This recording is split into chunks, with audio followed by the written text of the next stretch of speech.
Olá pessoal, graça e paz do Senhor Jesus seja com todos nós. Uma ótima terça-feira para todos. Hoje é dia 30 de janeiro de 2024. Seja muito bem-vindo ao nosso Imersão Bíblica devocional diário de estudo das Sagradas Escrituras. E nesta terça-feira nós vamos falar de Êxodo capítulo 32. E aqui nós temos a descrição daquele evento chamado, o episódio do bezerro de ouro, um daqueles eventos muito tristes na história bíblica, e a gente vai narrar um pouquinho ele aqui. Mas deixa eu ler o texto, que eu acho que ajuda a gente a resumir e resumir bem aí o Êxodo 32, o episódio de hoje, que inclusive tem o tema Aliança Quebrada. Diz assim: então o Senhor, aliás, diz aonde, Leonardo?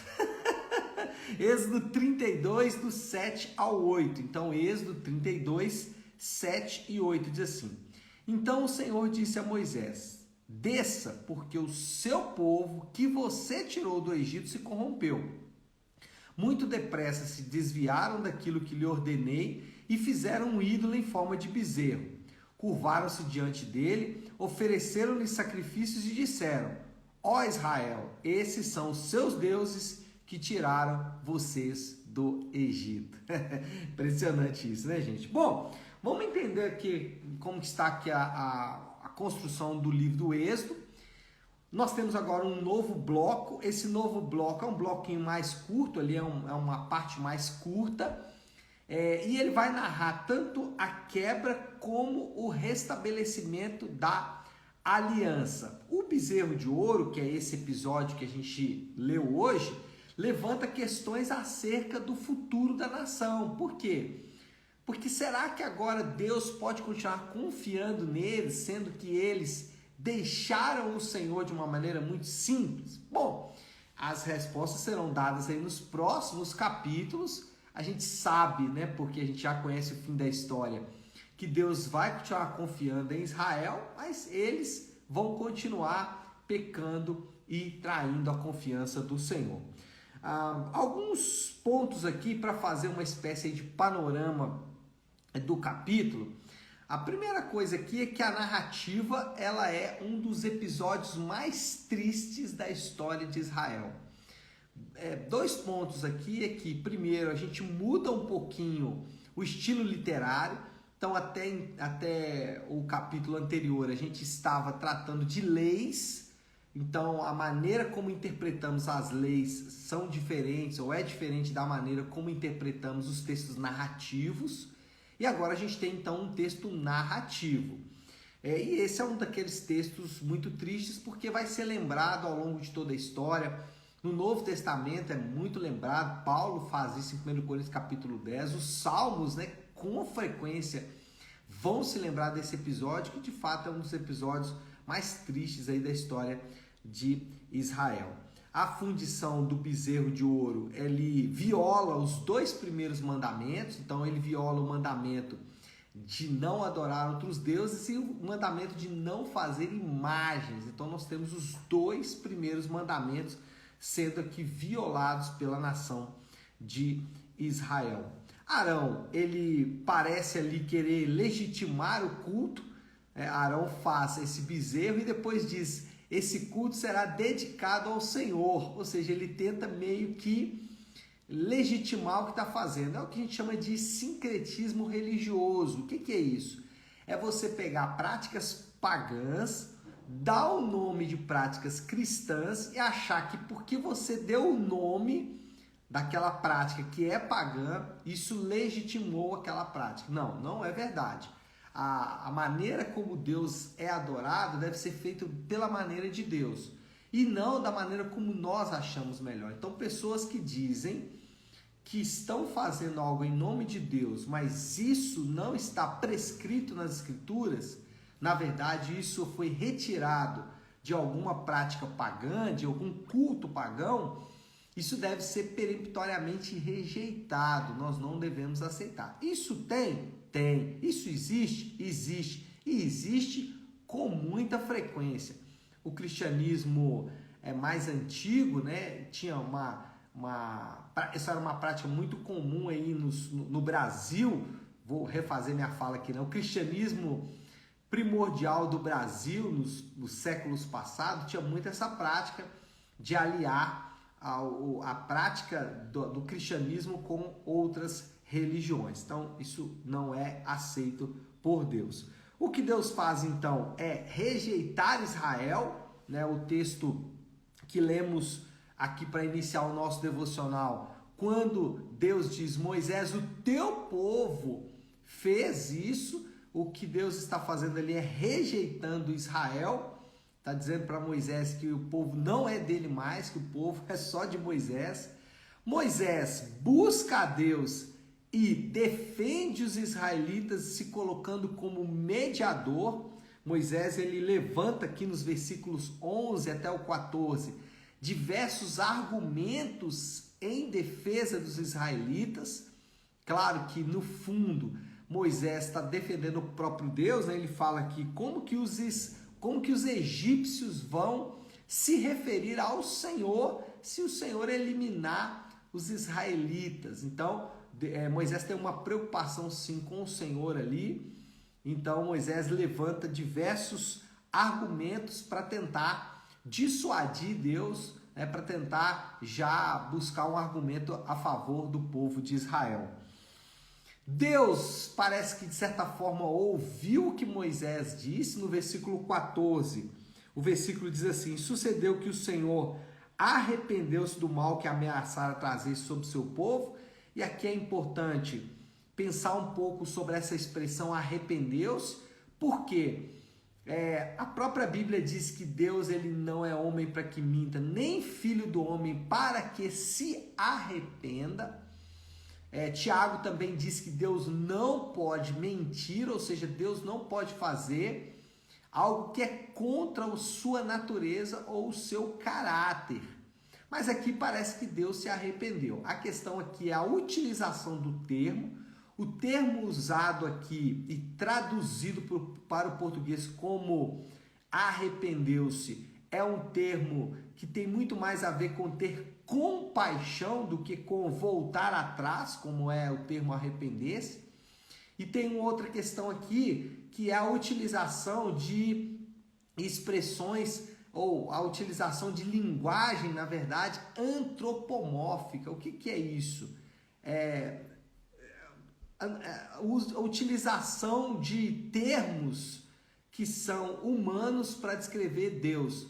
Então, é uma espécie de tentar falar sobre Deus usando uma linguagem humana. É isso que foi feito aqui. E aí, a gente tem que interpretar isso com muita calma para a gente não cometer aqui um atentado contra a natureza e o caráter de Deus. Então, o que a gente pode dizer aqui é que Deus estava irado e ele uniu a sua ira à sua compaixão, como Deus faz em outros lugares também. Depois disso, Moisés destruiu o bezerro de ouro. Os versículos 19 e 20 diz isso. Inclusive, ele faz ali um ato de moer o ouro daquele bezerro e jogar na água. Uma coisa assim também bem estranha, que não tem muita explicação, e aí vale a pena não pensar muito sobre isso. Os levitas se juntam a Moisés na caça aos líderes da rebelião. Moisés então se levanta e diz: quem virá comigo? Os levitas se juntam a Moisés e ali 3.000 homens são mortos. O número aqui já mostra que provavelmente esse contingente de homens que foi morto ali por causa da rebelião, provavelmente se refere aos líderes desta rebelião. Então, os líderes, aqueles que lideraram essa rebelião, eles são então executados e os levitas participam disso. Inclusive, essa participação dos levitas depois vai dar para eles um papel de destaque no culto a Deus. Moisés busca o perdão do grande pecado. Essa é uma descrição que o próprio Moisés vai fazer aqui no versículo 30. É isso mesmo. No dia seguinte, Moisés disse ao povo: vocês cometeram um grande pecado. Então, Moisés busca o perdão do grande pecado cometido por seus compatriotas. Lá do versículo, como eu disse, do 30 até o final aqui, praticamente do capítulo, Moisés vai fazer isso. E Deus adiou a punição do pecado e instruiu o povo a seguir para a terra prometida. O capítulo 33, ali, versículo 1 a 6, vai tratar disso. Então a gente vai aqui até o versículo 6, né? Porque o texto não para aqui no final do capítulo 32, e Deus então adia a sua punição. Bom, o que temos aqui então? O texto, agora eu vou passar para a parte da aplicação. O texto, ele ressalta, primeiro, o perigo da idolatria. Irmãos, esse texto, ele é triste, porque ele ressalta ou ele mostra o pecado de Israel. Mas ele também é triste porque quando lemos esse texto, nós naturalmente nos identificamos com os israelitas. Nós também construímos os nossos próprios bezerros de ouro. Esses bezerros de ouro, eles podem ser imagens, deuses falsos ligados a outras religiões. Pode ser. Mas ele pode ser também coisas simples. Pode ser coisas até boas. É isso mesmo. Olha só que interessante. Qual é a definição de idolatria? A definição de idolatria é qualquer coisa que você busca para a sua alegria, saciedade, significado, propósito, além de Deus. Qualquer coisa que se colocar entre você e Deus constitui-se um ídolo, um Deus falso. Então, quando Israel fez o bezerro de ouro, ele estava apenas fazendo o que nós fazemos comumente, que é colocar coisas no lugar de Deus, ou colocar outros deuses no lugar de Deus. Esses deuses, como eu disse, podem ser deuses ligados a outras religiões, ou pode ser até coisas boas, como, por exemplo, o dinheiro. O dinheiro facilmente pode se tornar um deus falso, especialmente nos últimos séculos, aonde a nossa sociedade tem sido construída a partir de ideias monetárias. Então vamos lá. As duas grandes ideologias políticas do nosso tempo, o capitalismo e o socialismo, o comunismo, essas duas grandes ideologias políticas, elas têm nos seus fundamentos ela tem nos seus fundamentos o quê? O dinheiro. O capitalismo trata o dinheiro de uma forma, o comunismo trata o dinheiro de outra forma. Mas ambas as ideologias políticas estão ligadas ao dinheiro. Então, o dinheiro é um Deus facilmente colocado no lugar de Deus. Mas temos outros. Temos, por exemplo, a família. É isso mesmo. A nossa família, ela é uma bênção, mas ela pode se tornar um Deus falso na medida em que eu busco na família o que somente o Senhor pode me dar, o que somente o Senhor pode me oferecer. Então, aqui nós somos desnudados com o perigo da idolatria. E não se engane, os israelitas facilmente caíram, e o Senhor diz isso aqui no texto, eles rapidamente abandonaram o Senhor. Irmãos, nós rapidamente abandonamos o Senhor também. Precisamos estar constantemente vigilantes. E a única maneira de vencer a idolatria não é deixando a idolatria, por incrível que pareça. É amando mais o Senhor. É a única maneira de deixar a idolatria. E esse é o nosso segundo ponto aqui, a segunda aplicação, que mostra o papel de intercessão e mediação do Senhor Jesus. Esse papel de intercessão e mediação, ele é conduzido aqui no texto por Moisés. Moisés, ele se apresenta como intercessor de Israel e como mediador da aliança. E Jesus é apresentado no Novo Testamento também como nosso intercessor e mediador. O que isso significa na prática? Um intercessor é alguém que está diante de Deus clamando em nosso favor.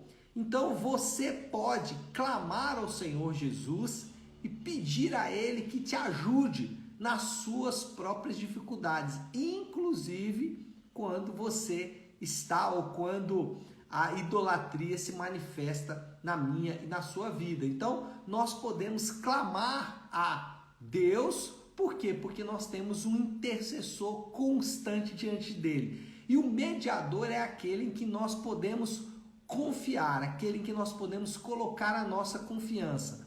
Então, eu clamo a Deus para que Ele me ajude e ao mesmo tempo eu mudo o foco da minha atenção.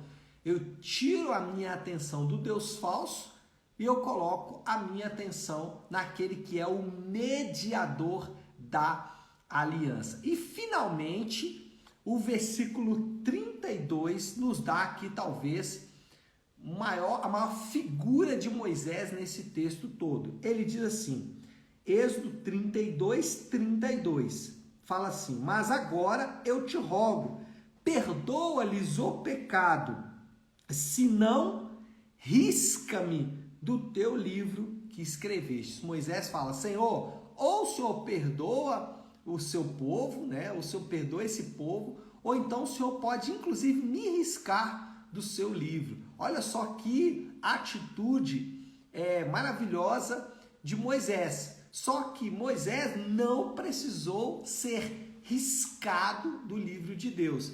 E Jesus sim, ele não foi riscado do livro de Deus, mas ele sim assumiu a culpa pelo nosso pecado. Então, Moisés, ele prefigura Jesus, que demonstrou um amor único e deu a sua vida como sacrifício expiatório. O que é sacrifício expiatório? Ele se colocou no nosso lugar, assim como Moisés fez aqui com o povo, Jesus também fez isso por nós. Ele se colocou no nosso lugar e ele disse, Senhor, eu sou o sacrifício expiatório, pode cobrar de mim, pode colocar na minha conta. E com isso ele garantiu duas coisas. Ele garantiu o perdão dos nossos pecados e ele garantiu também a vida eterna. Glória a Deus por isso. O nosso intercessor, o nosso mediador, aquele que se sacrificou por nós, ele não só demonstrou esse amor, mas ele pagou um preço por esse amor, garantindo o perdão e a vida eterna. Bom, moral da história, já para a gente concluindo aí o nosso devocional, Jesus é o mediador da aliança e promete perdão, restauração, libertação e vida eterna aos que creem em seu nome e arrependem-se de seus pecados. Jesus é esse mediador perpétuo da aliança e que promete e que cumpre a sua promessa. E aí, qual é o desafio do Léo? O desafio final aqui do nosso devocional. Eu não sei, literalmente, como essa palavra poderia se encaixar na sua vida, mas eu poderia dar aqui alguns exemplos. Talvez a sua grande luta hoje é ter que lidar com os seus próprios ídolos, com os deuses falsos que você construiu. Eu posso dizer para você que você tem um mediador e um intercessor diante de Deus. Talvez o que você vai ter que lidar hoje é um pouco diferente. Talvez o que você vai ter que lidar aí é com uma questão relacionada aos seus sentimentos. Talvez você está abatido, você está cansado. E aí eu vou usar a linguagem dos Salmos.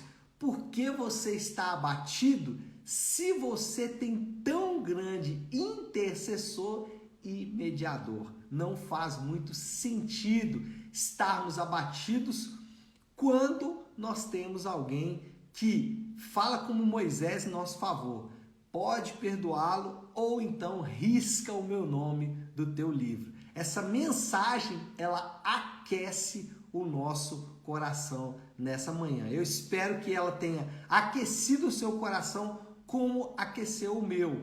Eu espero que ela possa produzir em você a confiança necessária, assim como produziu no meu próprio coração. Tá certo, pessoal? Vamos orar? Vamos colocar tudo isso aí diante de Deus. Se você puder, então, para aí um instante aquilo que você está fazendo e vamos juntos buscar a Deus em oração. Deus, nós somos colocados diante de uma situação em que os nossos próprios pecados, eles são descobertos, Pai. Os nossos ídolos e deuses falsos que com facilidade nós edificamos para tentar buscar a alegria e a saciedade que só vamos encontrar no Senhor. Perdoa-nos por isso, Pai, e nos dá a graça, Senhor Deus, de amar ao Senhor, porque quando amamos ao Senhor, é a única maneira de superar esses deuses falsos. Pai, ajuda-nos a amá-lo mais, que a revelação da Tua palavra, que a revelação do sacrifício do Teu Filho amado, que a revelação do Teu perdão e a promessa da vida eterna possam ser suficientes para que possamos amar mais o Senhor e assim, Pai, não precisarmos nos entregarmos aos deuses falsos. Assim oramos em nome de Jesus. Amém. Amém, pessoal? Bom, então é isso. Nós vamos ficando por aqui. Que Deus te abençoe. Uma excelente terça-feira para todos. Fiquem com Deus.